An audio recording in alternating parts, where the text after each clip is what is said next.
2回目になります。本日は、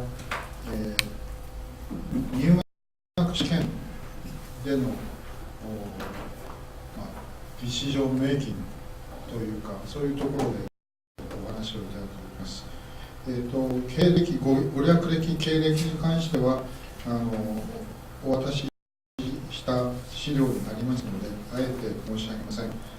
どうもスライドの枚数も多いので、早速、クライター先生にお願いしたいと思います。So, you have so many slides.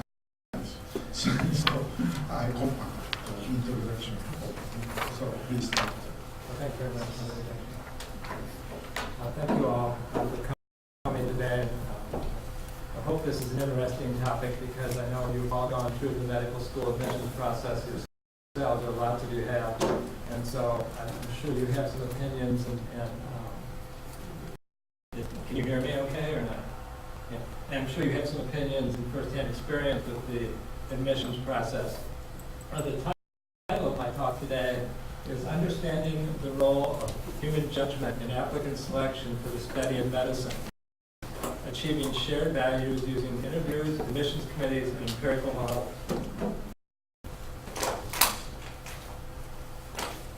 I think first it's important just to think a little bit about why we use human judgment in the admissions process.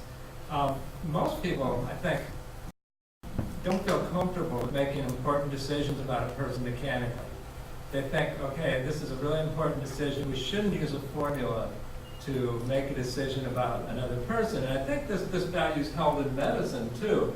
I know I've talked to clinicians who believe that, like for instance, evidence-based recommendations don't necessarily apply universally to some of their patients, and they insist that, we really don't want to use a formula to make decisions medically because sometimes we think our professional judgment is superior to statistical recommendations.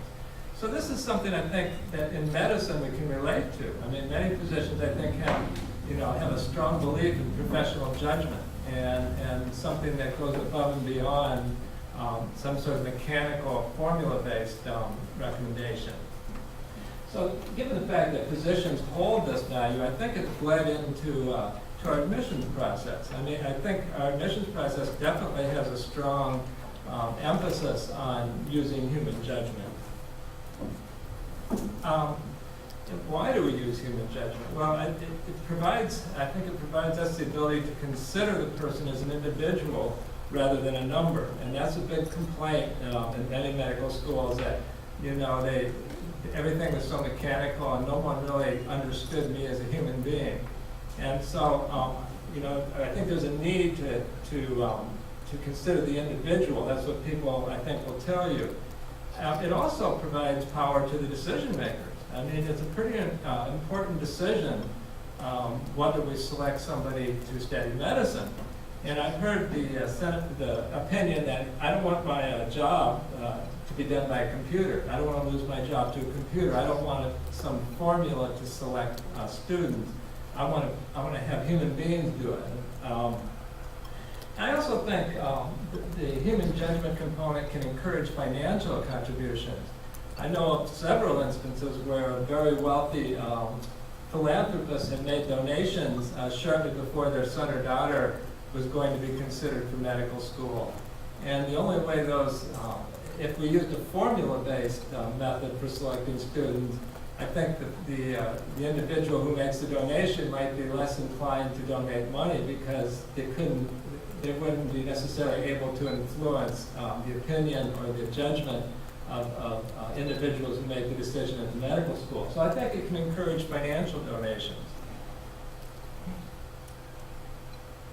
Public relations, as I think having an element of human judgment is really important in reassuring the public that there's somebody that's guiding the process and that there are real live human judgments that go into the process rather than some mechanical means.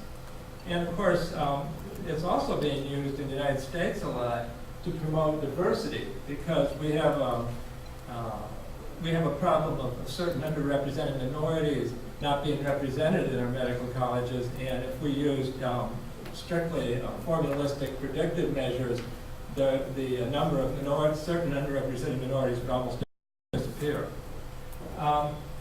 Also, I think there's information in an applicant's file that no matter how hard we try to quantify it or categorize it, it's almost impossible to represent in a mechanical fashion. Stuff like the letters of recommendation. You folks are probably very aware how when you write a letter of recommendation, you use very subtle language to variously endorse. Very seldom do you give a negative letter of recommendation, but you use various words that take a human being to interpret as to the degree of endorsement for a particular candidate. And human judgment really enters into guiding the mission of the medical college. Most medical colleges have some sort of mission statement. Why does the medical college exist? Who do we want to train? And what's the overall mission of a medical college? And I'll get into that in a bit. And they vary a lot. I mean, medical colleges have different missions, and it implies selecting different applicants because of that mission. So that's an element of human judgment as well. Okay, but how do we use human judgment? Well, we use interviews, which is largely a product of human judgment. We use admissions committees. People sit around and decide the acceptability of an applicant. They use some sort of global evaluation to look at an applicant file and decide about the acceptability of an applicant. And we define the goals of the admissions process using judgments. And you can even make the case that human judgment enters into selecting. If we do admit students with a formula, human judgment enters into how much we weight various elements of the selection equation. In other words, do we highly value communication skills? Are grades in high school more important than an admission test? So even if it's a mechanical admissions process, we still have human judgment enters into the process. Okay, so the big picture is some form of human judgment is inevitable. And it's used in a wide variety of ways. And current research just addresses certain aspects of human judgment. It doesn't put it into a model-based context. It doesn't give, it's kind of, certain components of human judgment have been evaluated, but it doesn't really provide an overall picture of how most adequately to incorporate human judgment into the admissions process. So there's really two questions here that we're going to address. And what is research evidence regarding human judgment in the selection process? And how can human judgment be most effectively and efficiently incorporated into the admissions process? In order to make this practical, I've designed two models. One I call going with the gut. It's an instinctual model where you really use your instincts. And it's got a lot of subjective judgment, and all the values, all the human judgment aspects are implicitly implemented. And I have to say, this model actually represents the most common model. The second model is what I call an evidence-based model, and it's empirical, the values are explicitly identified, and it's objective. And here are the two models. The top model is going with the gut.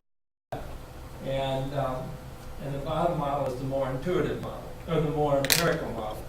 And as I go through this talk today, I'm going to return to this model, and we're going to discuss the differences between the two models and how human judgment influences at various points in the decision process. Okay, as you can see, the two models are identical on the first step. I mean, you need a mission statement. I can't think of any alternative to human judgment being used to design a mission statement. I mean, no matter where, as a starting point, you still need to have some goals. And those goals are human-generated human judgments. I mean, do you value academic success? Do you value social contributions, ethics, whatever? The mission statement is common to both models. And here are some of the commonly identified components of an admissions selecting people who are academically fit, those who are psychologically fit. I mean, I think most people would agree that if someone is wrestling with mental illness, for instance, we may be reluctant to admit them to medical school. Not all schools. Some schools endorse trying to work around an individual's psychological problem. But that is one potential dimension of a mission statement. Selecting people who are likely to engage in public service is something that's very common in mission statements. And also those who are going to excel as researchers and assume leadership roles in society. Those who are socially deserving is another big component. Many mission statements want to include people who may be systematically discriminated against in society to give them a second chance. And so the idea of socially deserving is oftentimes a political or social mission to try to remediate past inequities. Having a diverse class is another mission statement. People from all sectors of society and demographics. I think everyone incorporates some demographics. For instance, most medical schools are reluctant to educate someone over the age of 40. They think that somebody entering at a late age is going to have less service to medicine. So it makes sense perhaps to select based on demographics as well. Okay, now we're getting to the second step of the model. The top one is the intuitive model, and the model that's most widely used, I think, internationally. And the bottom one is what I call an evidence-based model. In the intuitive model, interviews are used. And I understand Todai no longer uses the interview, and I think it's a fairly rare school that has given it up. In the United States, I came from a school that didn't use the interview for years and years, and we were the only school in the whole country that didn't use it for a long time. And finally, we succumbed to public pressure. We decided to use the interview because there was so much political negativity about the fact that we didn't have an interview. We did it under a lot of pressure, but we were the last school to do it. And I'm going to talk about, I don't know if it was a wise move or not, but we ended up implementing the interview. And the empirical, more evidence-based model uses assessment of non-cognitive attributes using something like the MMI, the multi-media interview. I don't know how many of you are familiar with that, but I'll discuss that in a bit. And using simulation, too, has also been a method that's been not widely, but it's starting to become used in the selection process. Okay, let's just quick run through the virtues of the interview. Really, we want to answer a question, does it work? And in psychometric terms, really what that asks is, what's the reliability and validity of the interview? So, really, validity and reliability are closely tied, and we'll get into that in a little bit. And the next point that we'll cover is, what are the alternatives to the interview? Okay, I think internationally, most medical schools use the interview, and it's used for information gathering. I know a lot of people say that they get information that they don't have the ability to get from the file. But in fact, the interviewers oftentimes don't have direct contact with the admissions committee, so it's difficult, I think, for them to convey whatever information they get from the interview to the admissions committee. People also say that in the decision process, interviews are really important. You ask admission committees, how important was the interview? And the self-report is that, yeah, it's pretty important in my decision. But if you do a policy capturing study, in other words, if you use a regression to try to predict an admissions committee's decision, you're going to find that most of the weight is on cognitive variables, academic achievement and aptitude tests. Even though people report that it was really important in their decision, there's no statistical evidence that that is the case. Another use of the interview is verification. Some people think that they can determine whether or not the applicant was truthful on their application. And I'm not quite sure how that's done either, but there have been articles, one by Dr. Edwards, saying that verification is a really important function of the interview. And recruitment. Now, this I think is really quite a valid asset for the interview. Oftentimes, if you bring high-value candidates to campus, I think you can enhance the chance that they will select your institution. In my institution, we just recently built a brand new medical education building, state-of-the-art. It's really an impressive facility. And there are certain high-value candidates in our country that are sought after by a large number of schools. And we really make a high priority to try to recruit those candidates.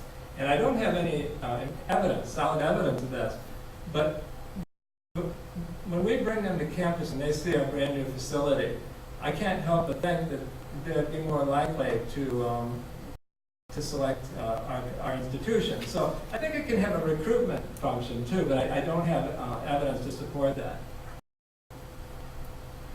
Okay, well, it can be used also to promote diversity. If your interviewers are a broadly diverse group, it's possible that it could enhance diversity.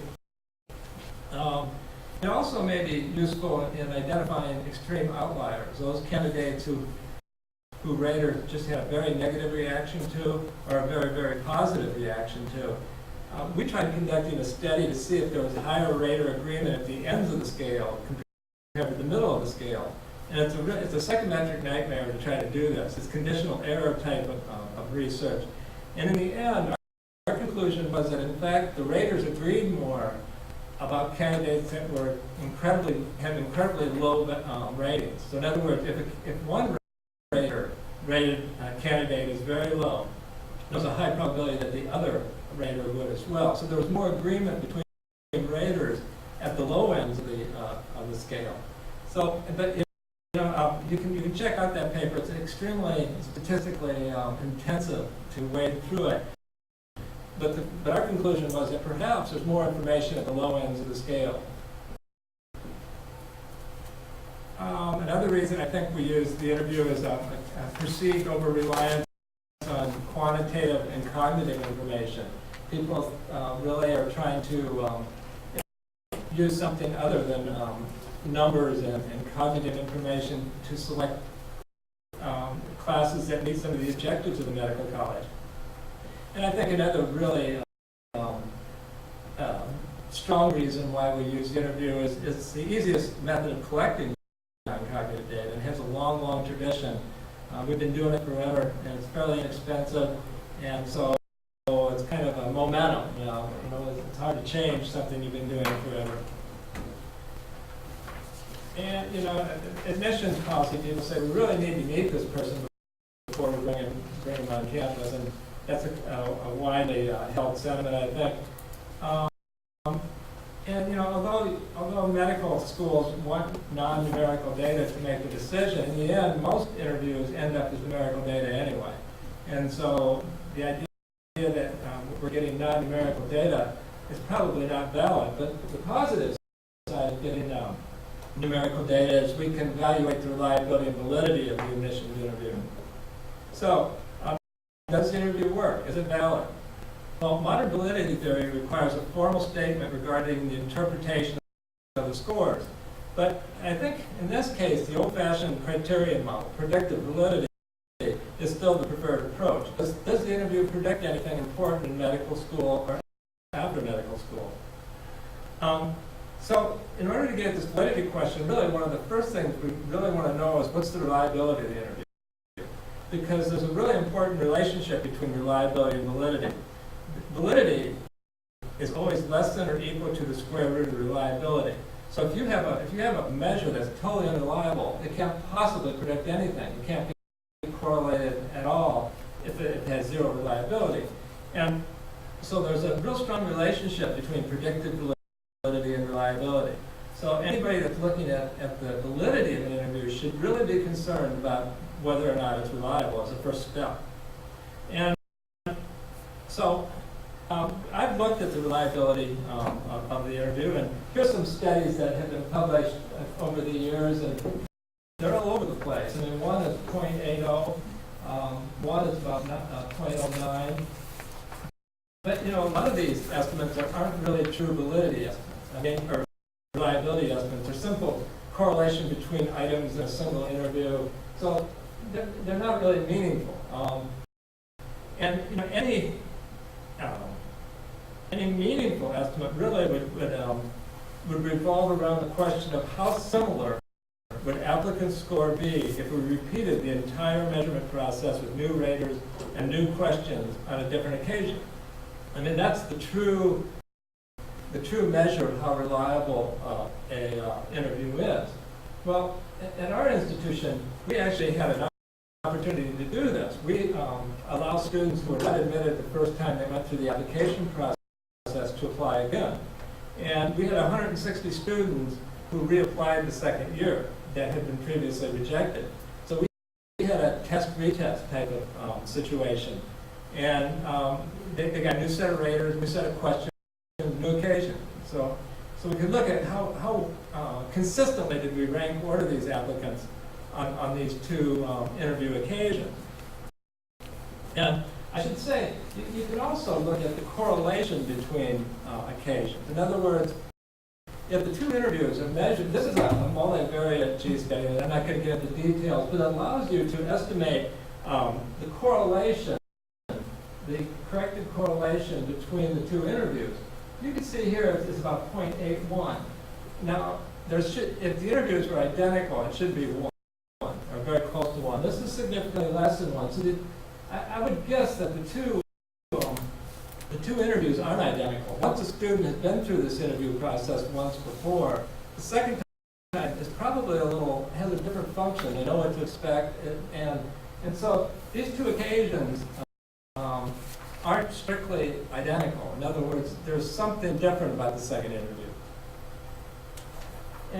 And if you look at this, my best reliability estimate is about 0.27. So in other words, there's a correlation of 0.27 between how we rank order the applicants in occasion 1 versus occasion 2. Really very low. I mean, that's pretty low reliability. And if you apply that equation about the maximum predicted validity, then you end up with the maximum level that it could correlate with any outside measure would be 0.51. But in fact, it doesn't even reach that level of predictive validity. There have been studies, a really good study looking at the Canadian OSCEs that have a strong communication component and problem exploration component, good reliability, and it had a very low correlation with communication skills, 0.24. And that correlation didn't really add anything incrementally beyond the standardized test and college performance.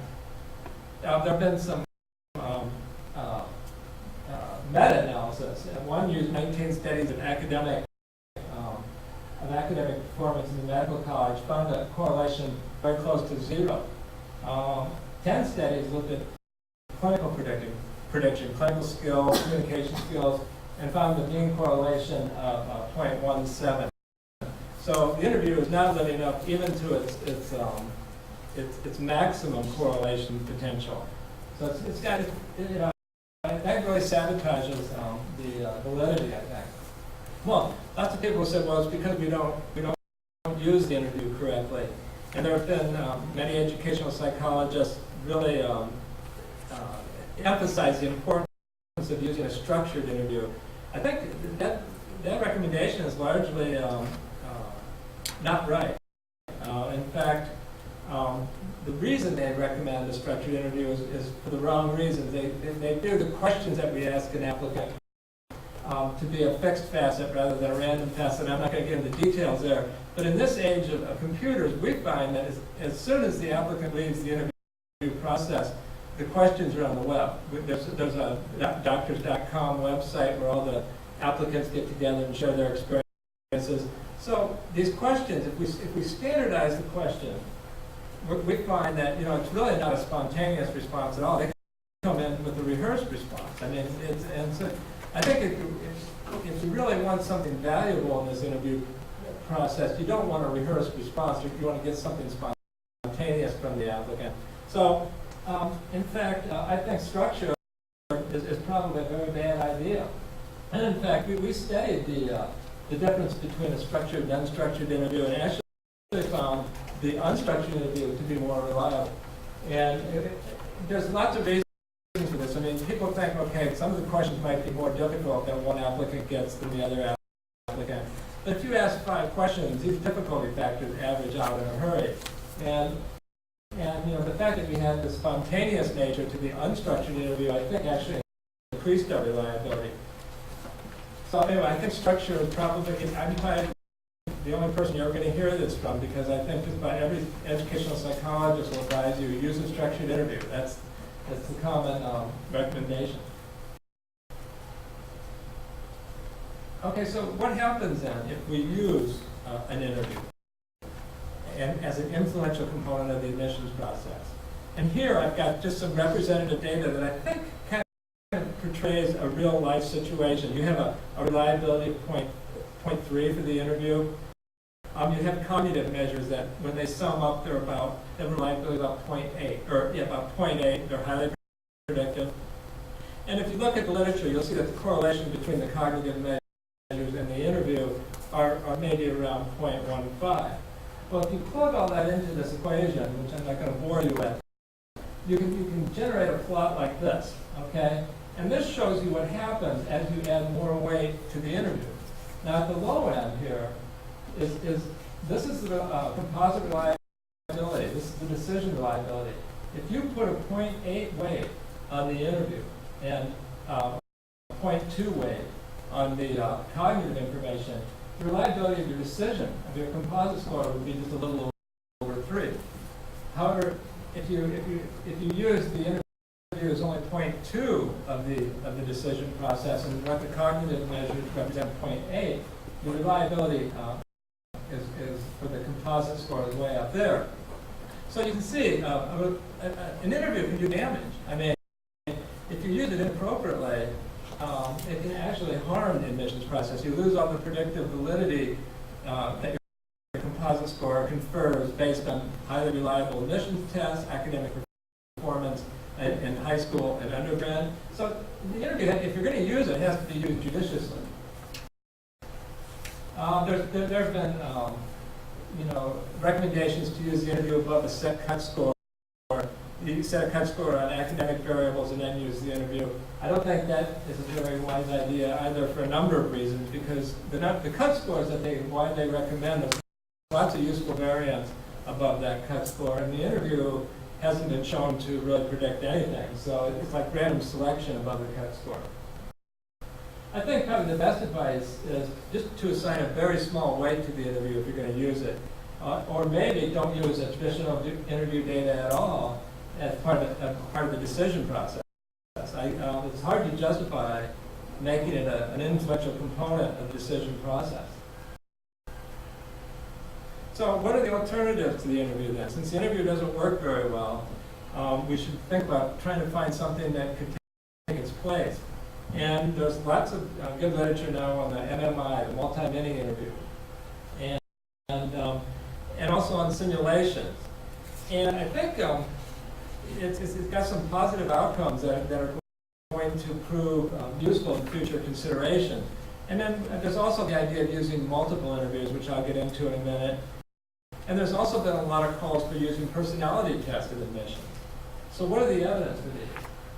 Well, first of all, the MMI, or simulation-based selection, is really quite innovative, and actually business has led the way in this. I mean, for high-impact hiring, they've used really intensive simulation-based interviews to select people who are good under stress, work well in groups, and so medicine is starting to come on to this idea of using some sort of simulation that puts an applicant in some sort of encounter where you're likely to be able to gauge their reactions in the real world. And one of the virtues, I think, of using something like the multi-mini interview or simulation-based assessment is it takes advantage of the measurement procedures that we use in OSCE, where you have multiple stations and you get multiple measures of an applicant over time. the kinds of things they do in these multi-meeting interviews is they'll have the applicant come in, and maybe there'll be an aggressive patient sitting in the room, and they'll have an observer watch how well this applicant is able to diffuse the situation. You know, and it can be pretty difficult, it can be pretty stressful for the applicants, but there's a good, I think there may potentially get some meaningful information from that. Or you can have the applicant meet a simulated friend who confides that, oh yeah, they drink a lot while they drive the bus, and see what the applicant might counsel the simulated friend. If they say, well, you better hide that, don't let anybody discover it, or if they say, you better quit driving the bus. I mean, these are two different options that candidates might respond with. There's also been some innovative work where you put maybe a group of applicants together and they try to solve a common problem, and someone can look at the dynamic among the group and try to rate that. Well, so really, I think what the MMI is successful in assessing is communication skills, stress management, initiative and responsibility, and self-awareness. I mean, I think these might be widely agreed upon attributes, positive attributes for an applicant to medicine. But I think there's some evidence that they actually get at these characteristics. The reliability evidence for the MMI is really quite good. Over 8 stations, the reliability is about 0.70. There have been some validity studies that have been done that show fairly good correlations with OSCE communication skills and some other clinical skill types of measures. So, although the validity evidence isn't finalized yet, all the evidence I've seen so far suggests that the MMI, it works fairly well. But, you know, it's expensive too. Although there are studies that suggest it's not tremendously more expensive than the interview, I can't see how it wouldn't be. I mean, you have an applicant rotating through 8 stations, you have 8 raters, maybe 8 confederates. It's got to be a fairly expensive procedure. But there are lots of workshops now out there trying to teach medical schools how to implement an MMI. And Kevin Ava is actually kind of the mover and the shaker for that. He developed the technique, and I think it has a fair amount of credibility at this point in history. Another simple thing I think you can do to increase the reliability of an interview is, you know, again, educational psychologists have recommended a panel interview. You interview the applicant, and you have a bunch of raters sitting around rating their performance. And again, educational psychologists have recommended a panel interview. But if you restructure the interview so that the applicant actually has 4 interviews, each with 1 rater, the reliability is about 3 times greater. And the cost is identical. I mean, the amount of time that the raters spend rating is identical in both cases, but the applicant gets 4 opportunities to perform here. And in our medical school, applicants spend a large part of the day sitting around. And so, I mean, there's no reason not to keep them busy. And in fact, the reliability is, like I said, 3 times greater for this than it is for this. So this panel interview idea is really, I think, not defensible at all. And we actually did a study on this multi-interview technique, and we quantified the variance components. I think it makes a lot of sense to restructure panel interviews at this point. Okay, personality test. I don't think there's any positive evidence for using a personality test for admissions. I haven't seen it anyway. And the idea of using a high-stakes personality test, I think, is rather illogical and invalid. I mean, once you make a personality test contingent upon some high-stakes decision, the nature of the responses are going to change dramatically. And so I really don't think there's any evidence that would support using a personality test, but there's still some people who are recommending it.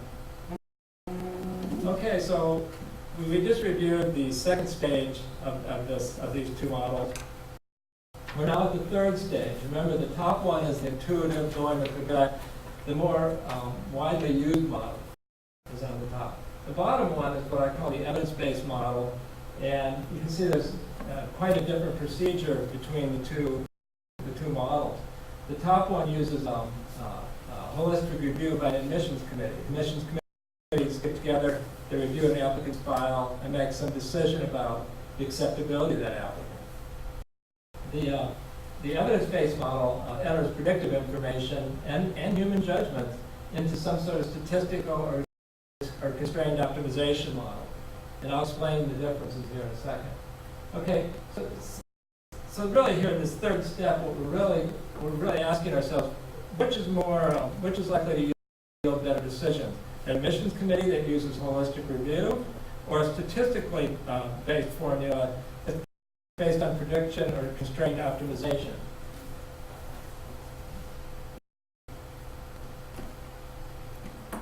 Okay, well, so the decision, when you think about it, how do you come up with the final decision on who to select? You really have a lot of different pressures. You got the evidence about prediction. You have values held by the medical college, and all those values aren't necessarily about predicting scores on a licensure test. You have to integrate a lot of information to come up with a balanced decision. And so how do you do that? Well, first of all, I think we have to be sure that we don't make suboptimal decisions. And I showed you ways to do that. I mean, if you weight the interview extremely high, for instance, you can sacrifice a lot of the predictive information that you have. So it's important, I think, that we make optimal decisions in the face of these competing pressures on that final decision. Okay, well, so, as I mentioned, I think there's a large number of potential optimal solutions. In other words, depending on the values, depending on how you differentially view, high academic performance versus some other like social responsibility variables, who knows? There's different ways you can define optimal, but I don't think we can justify a suboptimal selection process, and I think that goes on in many instances. Okay, for instance, now, as I mentioned, the holistic review in the admissions committee is by far the most common used method for deciding who's going to study medicine. And in the United States, our Association for the American Medical College has invested a lot of money going around to all the schools in the United States, training and promoting holistic review. And in fact, our Supreme Court recently ruled that holistic review is much more likely to be fair and legally defensible. So holistic review is by far the preferred approach. But is there any evidence to support it? Absolutely none. I mean, if you look at the research, this is one of the areas in psychology and social sciences that is very definitive. There's almost no exceptions to this rule. Every time you compare a holistic approach with a statistical approach, the statistical approach always wins. And this has been done in admission studies. It's been done in a clinical context where you try to compare the clinician's decisions with the aggregate statistical representation of clinicians, and almost always the statistical outperforms the judgmental holistic process. So at least in the United States, we've really gone wholeheartedly into holistic decision processes and admissions committee, but it's like in total defiance of 50 years worth of research. There's an editorial about the logic of using holistic admission that, if you're interested in this, I think gets at the logic of the statistical thinking behind why actuarial or formula-based admission is better than an admissions committee. But again, by and large, the going with the gut, the admissions committee model is still far and away the preferred model by most medical schools. So is there something that we social scientists are missing about the admissions committee? I mean, it's so popular and so widely used. Is there some way it could still be valid? I guess you can make the argument that all the research that we social scientists do only use the variables that we can measure. Achievement tests licensure test, performance on the job. But we never get around to measuring social responsibility, ethical characteristics, or leadership assumed. I don't know anybody that has good measures on this. So is it possible that an admissions committee is somehow selecting applicants in a better fashion on things that we don't measure? And you think, well, if we don't measure, how are we going to prove it? Well, I think there is a way to improve it. Well, first of all, another thing I think an admissions committee can potentially do is they can look at letters of recommendation. There's no way that you can quantify that and use that in a predictive equation.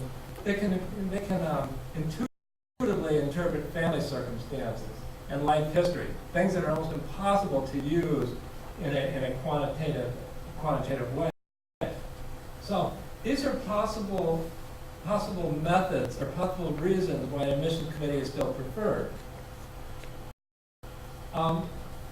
Is it possible to check this hypothesis? In other words, is it possible to design a study that would determine whether there are some unmeasured positive attributes that are gained by using an admissions committee?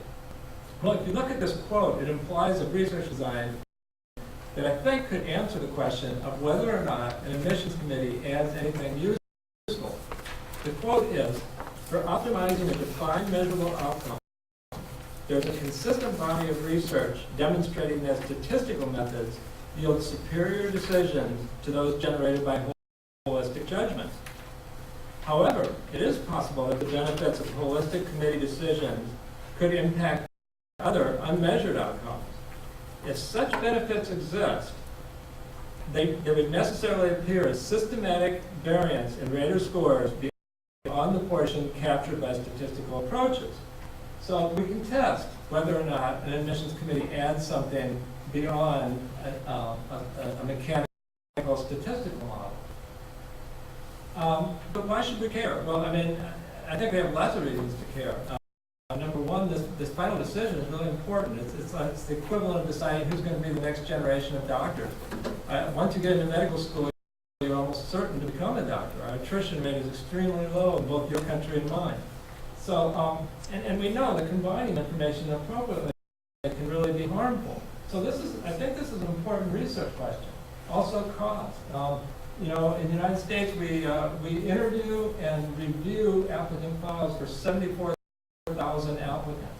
We usually use some of our highest paid faculty to do so. And it takes 20 minutes per file, maybe 3 raters per file. So you start talking about real money here. It's an expensive process. So, the practical question, can we find any evidence that committee reviews serve a useful function? The scientific question is, can we generate validity evidence? So we're searching for whether there's unmeasured outcomes in the admissions committee. Okay, well, if you look at this equation here, let's suppose that we have a group of admission committee decisions that have been made historically.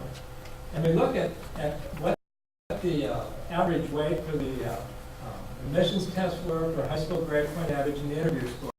In other words, we can characterize the weights that the admissions committee effectively applies to these three variables. Okay, it's very doable. We've done it many times before.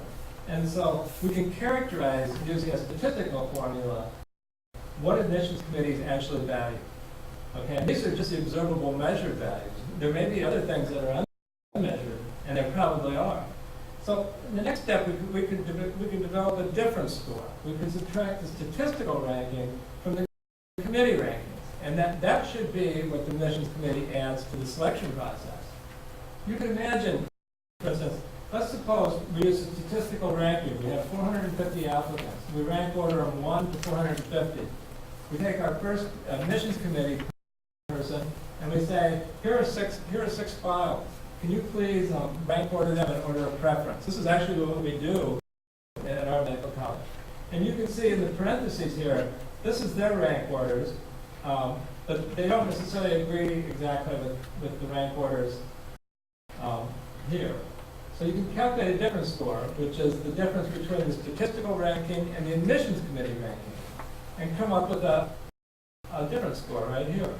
So this would be the number of positions that this rater increased the ranking above the statistical recommendation, and this would be the number of rankings that this rater decreased compared to the statistical recommendations. Now this would be for one rater. If you have multiple raters, which most schools do, you can check the reliability of these different scores. How well do the raters agree on the recommendations that deviate from a statistical algorithm? There could be two outcomes. Rater agreement scores could be equal to 0, which would be certain evidence that the committee adds just random error to the selection process. There could be no other explanation for such an outcome. The other outcome could be that there could be some rater agreement, and it would imply, but it wouldn't prove, that the committee adds useful information. So I think the question of whether admissions committees do anything for us can be empirically addressed, even on variables we don't normally measure, if somebody would conduct such a study. I think most schools already have the data. I'm not sure in Japan how many admissions committee members actually rate a file or make that 0-1 decision. It doesn't necessarily have to be a rank order by the admissions committee either. There can be a accept, reject type of decision as well.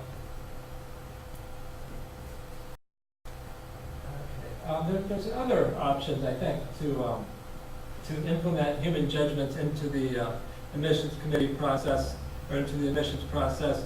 One is known as constraint optimization, which allows you to explicitly define a class. In other words, you can use a model that's nonlinear, and instead of just adding mechanical weights to each individual that's identical across the applicant pool, you can specify some, like we'd like a certain number of applicants who have served in the or who have come from the inner city, who have somehow done some service work or whatever, and you don't necessarily have to treat each applicant equally.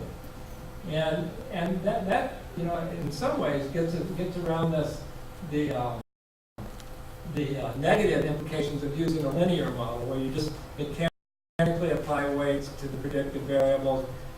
There are options to that. One is constraint optimization.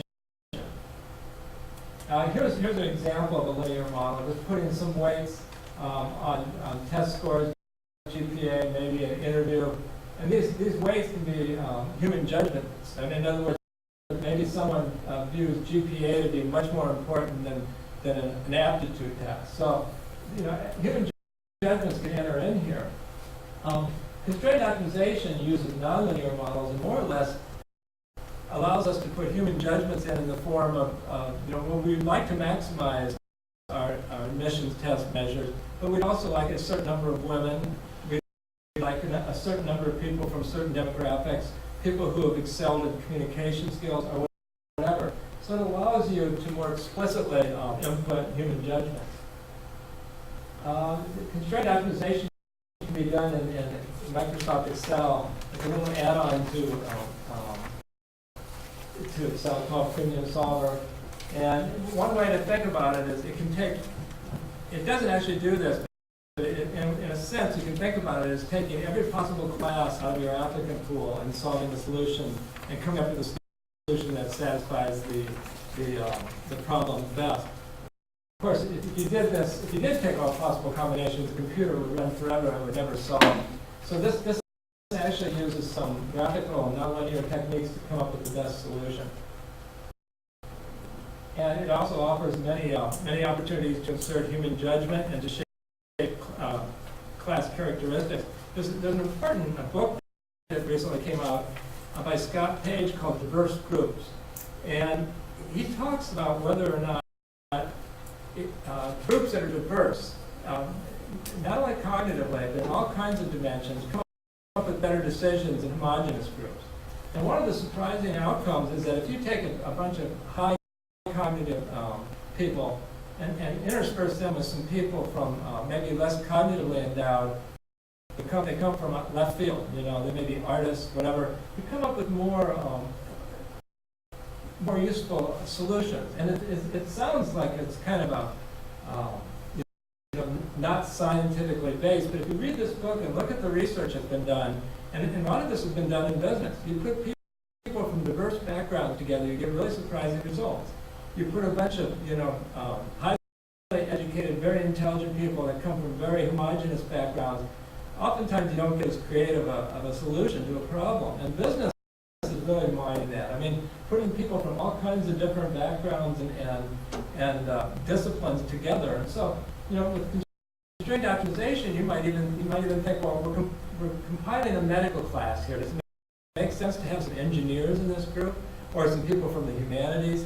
And in fact, it may. I mean, if we compile a medical class that's just full of scientists, biologically, people who study the biological sciences, and that's all you have in the class, I think you may be at risk of narrowing some of the potential benefits that can come from a diverse class. And so, in a constrained optimization model, you could specify, for instance, well, we like some people who do not come from what we traditionally think of as a pre-medical type of applicant. So I think this method may allow a creative way to enhance human judgment. Okay, and then the last step then is in these two models. The top one is the intuitive model. The bottom one is the evidence-based model.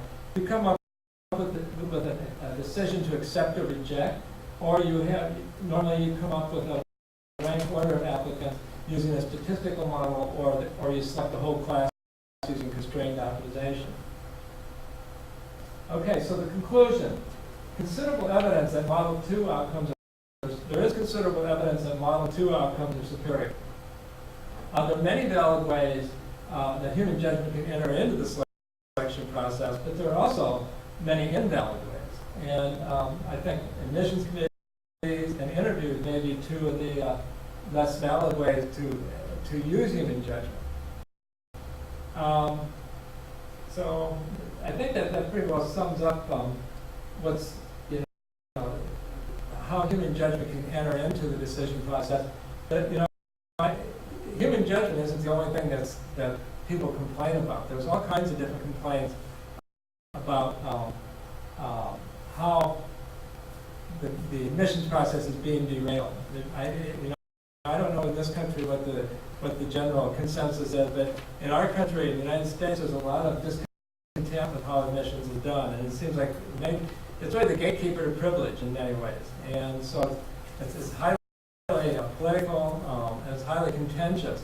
And so I'd be really curious to know what you folks think are the biggest shortcomings in medicine today. I mean, I asked you to respond to that question, and I was going to try to summarize it during the talk, but I'm afraid I'm not going to have time. So I'd like to solicit your opinion on what you think might be the biggest shortcoming in the way we do admission selection in Japan at this point. Does anybody have any